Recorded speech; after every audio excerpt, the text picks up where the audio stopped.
from the Minister of Defense from Kenya. Welcome to the roundtable, and thank you very much for joining us. Thank you so much. I would like to propose three main topics to talk about. The first, to have a brief overview on what are the current responsible AI initiatives in your countries, in both Netherlands and Kenya, and your view as you said, a very experienced operationer in this area. Maybe we're going to start with you, Jeroen, please. Yes, thank you very much. That's a great honor to be here. I think a wonderful location and a very well organized REAIM summit. The third time for me in a REAIM summit, and I'm happy to see so many familiar faces. So really great.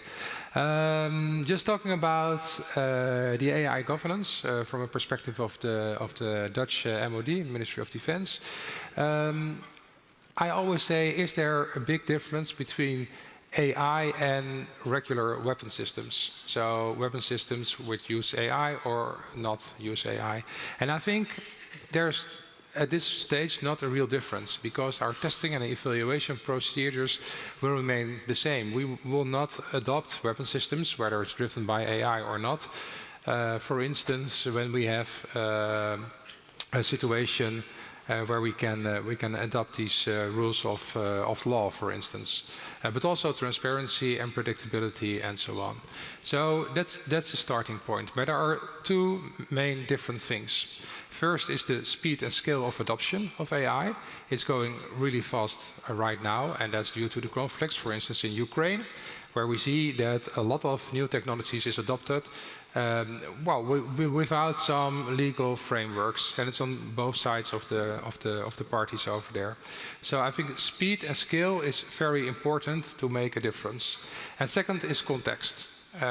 AI used in a context of war, of military, is different than the AI that was developed for. Most of the AI we use within the military is used for commercial purposes. Think about e-commerce and so on, and not initially thought about that it could be used in a military system. So I think that context matters, is very important, and the speed of scale of adoption matters. I will leave it to that. Okay, thank you very much.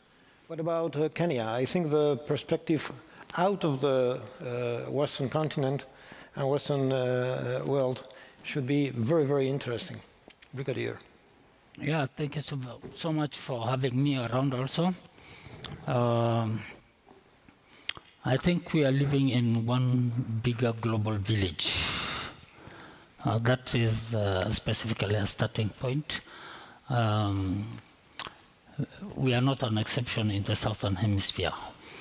And the trend has been that the artificial intelligence is with us. The momentum of growth, as he said, of AI systems is so fast that we do not know what happened in the morning, might not live to see in the evening.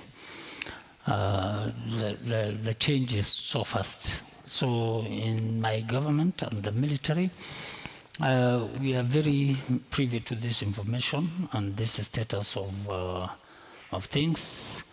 That's why we are not taking simple REAIM. We started right from the beginning at the Netherlands. We went to Korea. We had 2 consecutive consultation forums held in Nairobi, Kenya. That was a regional one.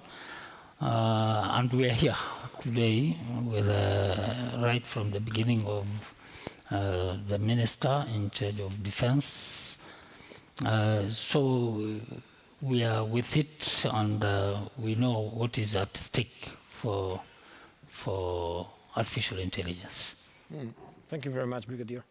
And Mike, if I understood, you worked for the DoD, former administration, as a quite level rank in this area. Could you share your views and perspectives on that, please? Thanks so much for having me. It's an honor to be here, and you know, and certainly I'm no longer in the government and cannot speak for the current administration.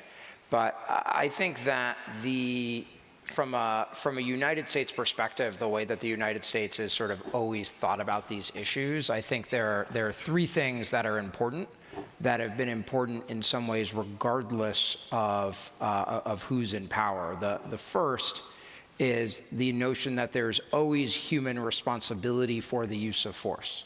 And that is whether you're talking about a spear and a rock, or a machine gun, or a precision-guided munition, or something even, or something more autonomous. That's the foundational commitment that can't change regardless. The second is having high standards when it comes to how you test and evaluate systems, and how you determine the appropriate use cases for those systems on the battlefield. And that's something that militaries like the United States and other militaries have decades of experience with non-AI enabled systems. And so I think militaries are actually very well positioned from their history of doing this outside the AI context to figure out, you know, standard operating procedures and tactics, techniques, and procedures to responsibly, safely, and effectively integrate AI on the battlefield. And then the third thing, I think, from an American perspective, has been having detailed policies on these issues that clearly articulate, you know, what you stand for and why. You know, the United States had the world's first policy on autonomy and weapon systems that was published in 2012. It was then updated in 2023. It is the world's longest policy on autonomy and weapon systems. It is also the world's most criticized policy on autonomy and weapon systems, in part because it is the oldest and the longest. You know, that commitment to transparency then, I think, is important, in part for building trusted confidence, both outside the military and within the military, which is necessary for militaries to want to use any of the AI systems that we've been talking about. Thanks. Thank you, Mike. In Spain, in the Ministry of Defense, we are right now developing the AI strategy for development and implementation of AI solutions in the military domain. That was published back in 2023. So we are right now detailing this strategy within a governance framework and an implementation plan of this governance framework that establishes roles, responsibilities, milestones in the governed implementation processes, etc. Regarding the responsible AI, use of AI, the governance framework will be anchored in the twin pillars of the international law and a set of widely accepted ethical principles. It's important for us to make clear that we intend this governance framework will also apply to manufacturers. So industry will be under these, let's say, standards to be compliant with the solutions they provide us. So contractors developing AI for military applications will be subject to due diligence obligations and dual use risk assessments and export control compliance, etc. So let's move on a second very relevant considerations. These are technical considerations. We have talked about a responsible AI in The Hague and Seoul, right now in A Coruña, but I think it feels time to implement in operational solutions what we agreed on, the concepts we agreed on. What kind of, let's say, concept of, from the technical perspective, do you consider the main importance to be applied on? Jeroen. Yes, excuse me, that's a good question. What I like to emphasize is that we have to make sure that testing and evaluation is done in a proper way. And we have to clarify what we mean by that. Of course, as military, we have a lot of accreditation processes in place already for regular weapon systems, simple machine guns to very advanced missile systems. But when AI comes into play, we have to rethink if these testing and evaluation are still the same. And I think that talking about regional differences, cultural differences, with AI, this is a technology that is very easy to proliferate. Totally different than nuclear technology, for instance, which takes a huge amount of time, money, and so on to get there. This is relatively easy, and we have seen that. We have seen it in Ukraine. We have also seen it in the Red Sea, where it is very easy to use this technology by pirates or other kinds of terrorist organizations. So the proliferation can't be done only by making agreements between countries, but we need to work together on this. So I think making agreements on testing and evaluation, what does that mean? And I certainly agree with Mike about, I hate the term human in the loop, because it's this suggestion that there is always a human in the loop. That's not true. That's also not true for conventional weapon systems, for instance. But we have to look at that the human is always responsible for the action and can be held responsible afterwards. And that's a practice we see every day. When something goes wrong, we have to testify in Parliament what went wrong and to show transparency. So I think we have to work on that. And lastly, what I think very important is to see, and just an example from the law of the sea, where you have an incident register. It's guarded by the United Nations, and I think we can also do similar things with AI, for instance. When something goes wrong, it's good to share that knowledge. And of course, there always will be countries that won't share, but I think the majority of the countries will be able to learn from that. So these are the three main points from my perspective. Right, thank you, Jeroen. Mike, what about your perspective from?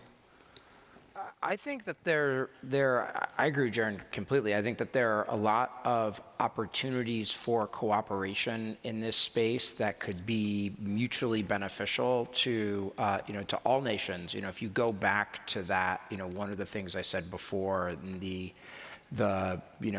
some ways the desire for militaries to ensure that their systems work, whether they're AI enabled or not. I think that there are lots of opportunities for the sharing of best practices, for capacity building, and for something like an incident register in particular, because we're in a new technological age. I think about artificial intelligence as a general purpose technology, which means it's definitively not something like a nuclear weapon.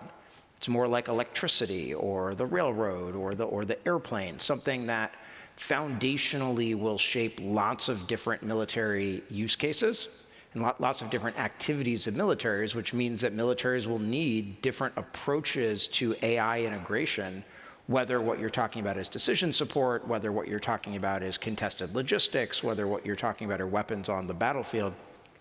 And if there are opportunities in some ways to to share best practices and lessons learned to do that more more safely, in particular, given some of the concerns about AI risk, I think that's even better. Mm-hmm. And from the Brigadier General, yes, your ideas on this, please. I absolutely agree with the preceding speakers. I think what is very key is the collaborative effort of multinational environments. We need each other, and every other person requires for the international security, for international peace. And for that purpose, areas of real interest should be focused on training, simulation and understanding of those systems properly before putting them into an effective use. Okay. to determine the life cycle and have that control. Yeah, it's a very interesting point of the life cycle. Here in Spain, as I said before, we are detailing the more conceptual and strategic strategy on AI development and use for military cases. And in this implementation plan of the governance, we are setting up like an architecture, a framework based on risk assessment. We think risk assessment should be the foundations of all the technical considerations we have to make in order to have a real responsible AI implemented in military solutions. This should include not only all the life cycle governance model in each phase, from the design, the development, the testing, employment, operation, maintenance, etc., and even the operational phase of this life cycle. This also includes another pillar, the specific and mandatory deliverables for every defense-related AI project that the industry must apply for the Ministry of Defense. And a third pillar, so we have made the design and the deliverables, is the life cycle. And the last pillar is the specific technical evaluation, testing, validation and verification standards. I really would like to have a sort of REAIM standards for TEVV in order to harmonize responsible AI in all the countries. What do you think about this idea, to have REAIM standards applicable in our countries? I think it will be a very challenging idea. So, so let's investigate it a little bit. I think a few years ago, when we drafted our first AI strategy in the Netherlands, specifically for the military, and a little bit piggybacked from the US, by the way, but it was a good example for us. We said that AI was regarded as a general purpose technology. So in the cloud, literally in the cloud, in the technology cloud, there is some AI and there's a lot of statistics, mathematics and so on. And with a probabilistic, you can do all kinds of nice things. It was regarded as some abstract thing. And it is very difficult to regulate something which is abstract. I think it's not doable. So you have to drill that down because, and I think the Global Commission did great work on the taxonomy of AI in the military domain, made the distinction between, and it's no rocket science of course, between operational AI and non-operational AI. And when you talk about non-operational AI, the context is totally different. When you have HR processes, financial processes, logistics and so on, it's not that big deal. You can use a lot of commercial off-the-shelf technologies just to implement that within your MOD. No problem. So you don't need any other regulation than is, well, for instance, the EU AI Act or some other acts which are great to follow in that perspective. Then the operational AI part is totally different because there you see the operational chain of a military organization. And there you have to drill down on the specific examples, for instance, in targeting, decision support, mission planning, and so on, that you have to come up with specific rules. So I think that will be great when we achieve that with REAIM, that we go into the details, and now we have the report of the Global Commission where we can work on and make it more specific and more concrete. Because if we don't do that, it remains a thing of, and I don't want to be rude in some way, but I'm Dutch, so I'm allowed to say that a little bit. The work of diplomats and lawyers, and we have to bring it to the military. Thank you very much. Do you, Brigadier, do you think the Global Commission report and the guidance has been a point of rupture and a starting point from the future? I think From the beginning, there have been some standards in human life. There are those agreed terms, even in the Stone Age time. People will either go to wars and whatever, and there are certain conditionalities that you must meet. You don't kill women, you don't kill children, you obey to certain spiritual places, you respect them. The same, I think, will apply today and even tomorrow. How much we will obey to those standards lies with us. How much we respect to those principles and policies relies on us. But it is very essential and very necessary to have those standardization, to have those policies and laws that govern any system that exists.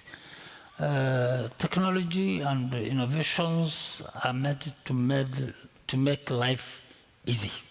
They are not supposed to make life difficult or bring insecurity and safety. Easy means safe and comfortable. Yeah, good point. Mike, you have taken active part in this report from the Global Commission. Could you share your views and maybe explain a little bit to the audience the spirit of the document? No, absolutely. After I left the U.S. government, I was honored to join the Global Commission and help working with other experts and commissioners to help craft the strategic guidance report, which I highly recommend that folks take a look at. And I think that the strategic guidance report starts from the notion that there are both opportunities and risks when it comes to the integration of AI in the military domain. And based on that, that assessment lays out a series of recommendations, including a continuing multi-stakeholder dialogues like REAIM, especially given the role that the private sector plays in driving AI technology.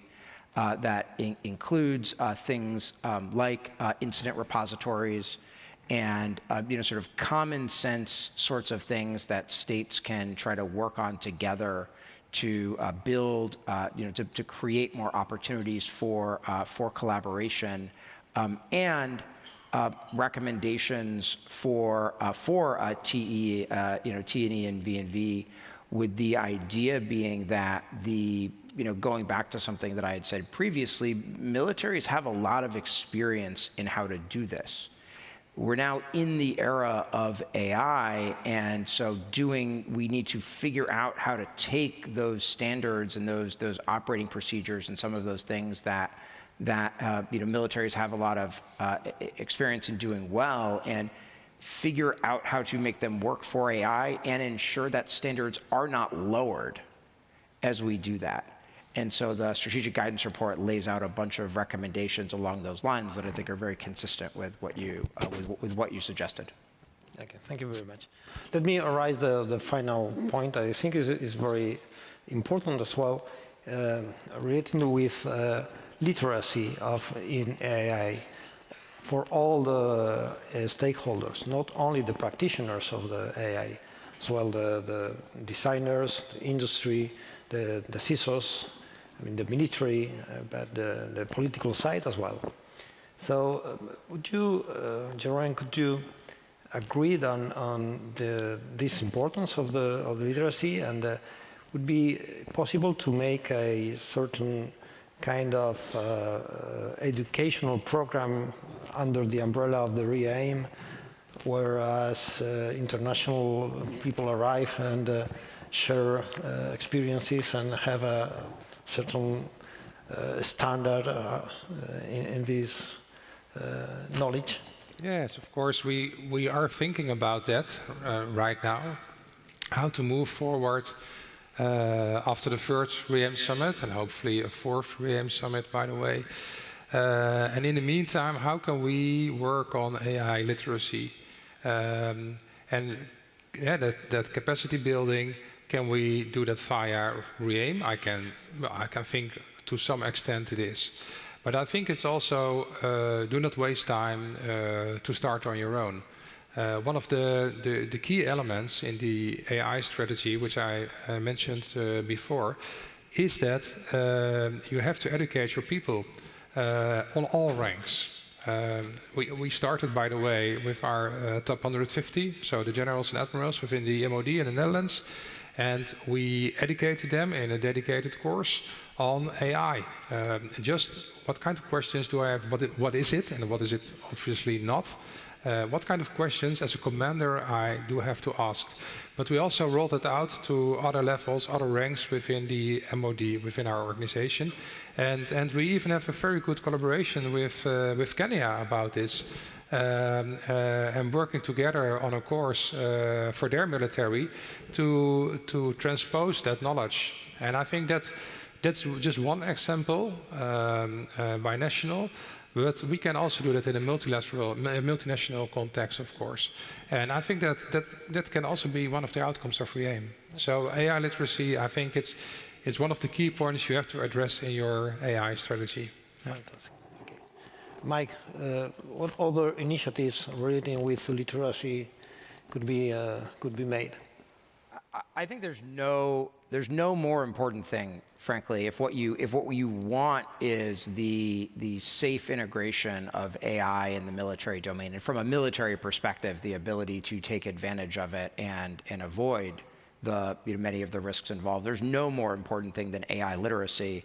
And that doesn't mean that everybody needs, everybody in every military needs to know how to code. And it doesn't mean that, everybody needs to be, working at a frontier AI lab. Those are great. But what it does mean is that the knowledge and trust that military operators have in a lot of the non-AI technologies that they use today, the more that they can gain that knowledge of how systems work, the more likely they're going to be to trust it and use it, and the safer it will be. I think that is a great starting point. AI literacy in some ways is a great starting point for what capacity building can look like in a multinational setting to increase the chances that the world employs AI in the military domain in a safe and responsible way.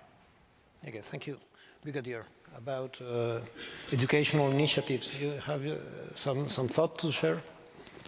Yes. It is a critical thing, of course, to reap full benefit of any system or of any innovation, technology, to know the know-how, to have the know-how of the system operation, system application is the fundamental key.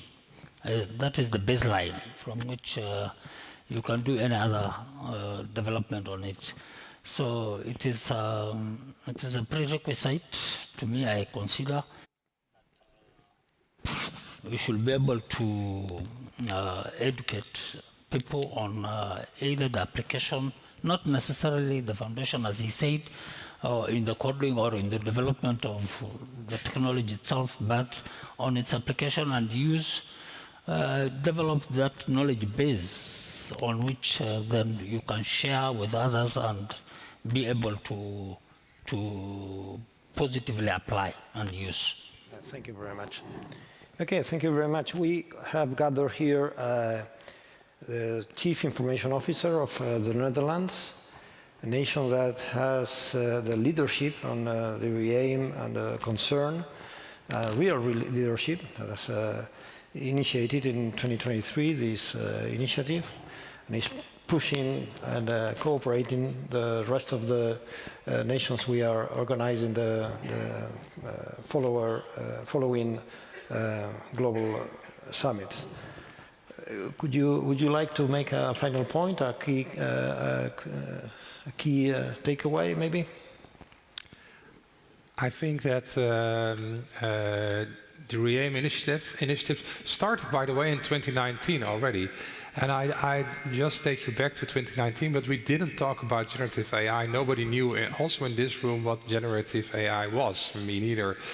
We didn't have agentic AI. We didn't talk about artificial superintelligence or something like that, whatever that may mean.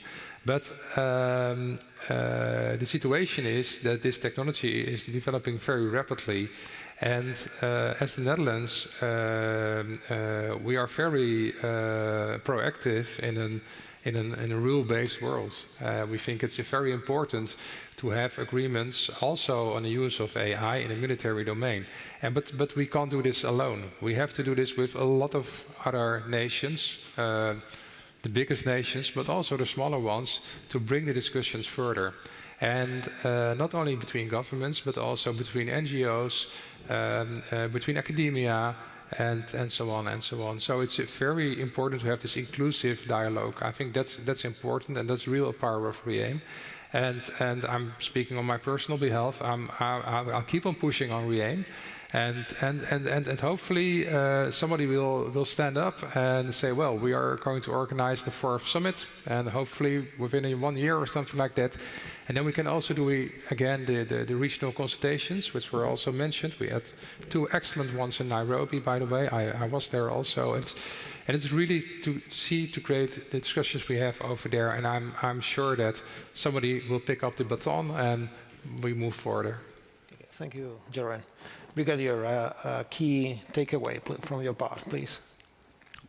Yes, I think simply say that let's embrace REAIM and embrace it positively,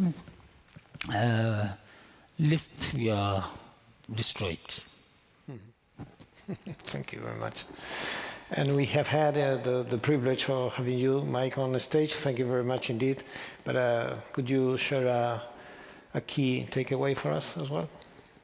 Thank you so much again for having me. I mean, I think the most important takeaway for me would be we can do this. That this is a scary technological world where many things are changing in the economy, in society, in militaries. And that is in some ways profoundly destabilizing in many ways at a human level.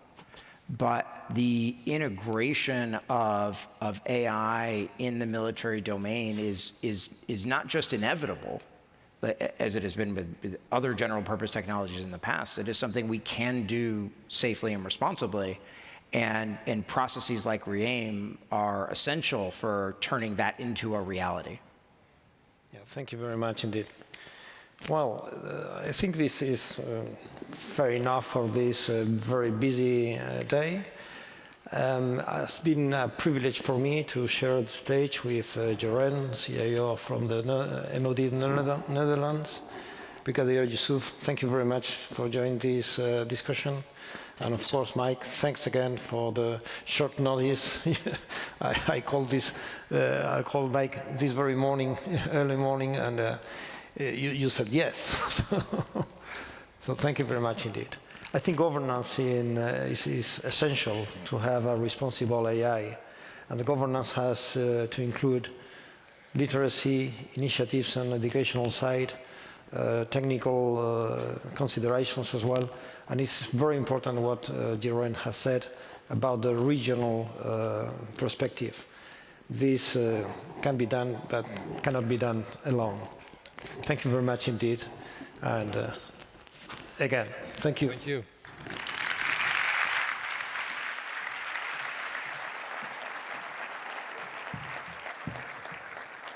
Thank you, panelists. Thank you, Lieutenant General. That was very insightful. We now have a short coffee break, a much-needed coffee break. We will be back at 20 to 6. Apologies, it's been a very long day. 20 to 6, that's 40 minutes past 5, to continue with our third parallel session. Just a quick reminder that our A use case exhibition is worth the visit, and you can find it both here on the bottom floor, but also don't forget to visit the stands that are located on the first floor. Thank you. See you shortly.